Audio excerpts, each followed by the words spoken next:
नमस्कार. स्वागत आहे तुमचं आपल्या यूट्यूब चॅनल सोनाली रेसिपीजमध्ये. तर आजची खास रेसिपी आज आपण बनवणार आहे सत्तू मिल्कशेक. सध्या कडाक्याच्या उन्हाळ्यामध्ये खूप थकवा जाणवतो. तर हे थंडगार एनर्जी ड्रिंक तुम्ही तुमच्या घरी तयार करून पिऊ शकता. खूपच टेस्टी आणि खूपच फायदेशीर आहे. चला तर मग या रेसिपीसाठी लागणारे संपूर्ण साहित्य व कृती पाहून घेऊ. हाय प्रोटीन सत्तू मिल्कशेक बनवण्यासाठी इथे आपण एका भांड्यामध्ये थोडं पाणी घेतलं आहे. त्यामध्ये 5 ते 6 काजू घ्यायचे, 5 ते 6 बदाम घ्यायचे आहेत, 3 ओले खजूर घ्यायचे आहेत. त्याच्यातील बिया काढून टाकायच्या. त्यानंतर अर्ध्या तासासाठी सर्व साहित्य भिजत ठेवायचं आहे.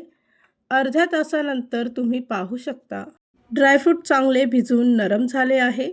तर ते एका मिक्सरच्या भांड्यामध्ये काढायचे. त्यामध्ये 2 चमचे गूळ पावडर घ्यायची आहे. त्याचबरोबर एक पिकलेली केळी घेऊन ती कट करून यात टाकायची. या रेसिपीसाठी लागणारे संपूर्ण साहित्य व कृती मी तुम्हाला डिस्क्रिप्शन बॉक्समध्ये दिले आहेत, तर तुम्ही तिथे जाऊन चेक करू शकता. त्याचबरोबर 1 ग्लास थंडगार दूध यामध्ये टाकून मिक्सरमध्ये चांगलं बारीक वाटून घ्यायचं आहे.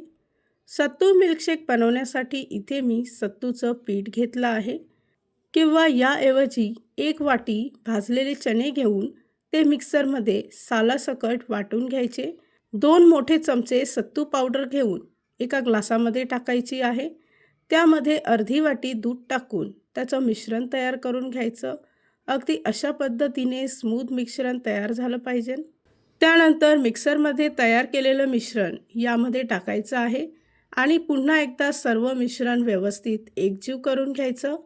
एवढ्या क्वांटिटीमध्ये साधारणतः 2 छोटे ग्लास सत्तू मिल्कशेक तयार होतं. इथे मी गार्निशिंगसाठी थोडेसे पिस्ता घेतले आहे. हे पूर्णपणे ऑप्शनल आहे. हे मिल्कशेक तयार करत असताना दूध नेहमी थंडगार असायला हवं, किंवा तुम्ही यामध्ये 2 ते 3 बर्फाचे खडेसुद्धा टाकू शकता. तयार झाली आहे आजची खास रेसिपी. खूपच टेस्टी आणि खूपच सोपी. फक्त 5 मिनिटात तयार करूया हाय प्रोटीन सत्तू मिल्कशेक. ही रेसिपी तर तुम्ही या उन्हाळ्यामध्ये नक्की ट्राय करून बघा. तुम्हाला खूपच आवडेल. आणि जर का तुम्हाला हा आजचा व्हिडिओ आवडला असेल तर प्लीज लाईक, शेअर आणि कमेंट करा. चॅनलवर नवीन असाल तर सबस्क्राईब करा. सबस्क्राईब केल्यामुळे काय होईल, जेव्हा मी रेसिपीचा नवीन व्हिडिओ अपलोड करेल तर त्याचं नोटिफिकेशन तुमच्या मोबाईलवर येईल. आणि पुन्हा भेटूया आपण अशीच एक रेसिपी घेऊन.